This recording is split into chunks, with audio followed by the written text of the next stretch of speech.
So, what would your common sense tell you is the best model to raise children in?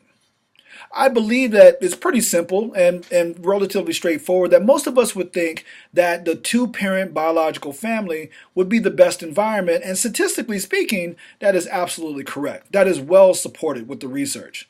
However, I want to push your common sense and ask you then who do you think performs better, single mothers or single fathers?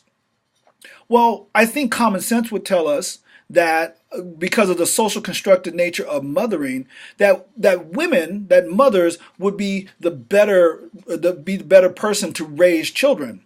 However, what research is finding out is that single mothers and single fathers tend to have the same outcomes when it comes to raising children.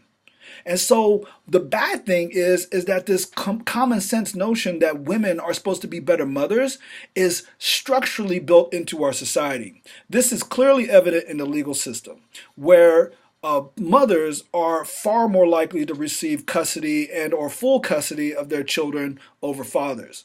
This is so much the case that a lot of men are now fighting legally for their right in order to have custody of their kids. And there's lawyers who even specialize in the field of getting men custody of their children. Right. And so then what I would suggest about common sense then is that we need to test our common sense. And so the two parent biological family, that's surely fits our common sense. But after that, what else happens with our common sense? And that we need to test these common sense notions that we have. And then also, I would argue, is to retest them 10 years, 20, 30 years later, because the common sense that we have now may not be the common sense that we have 30 years from now.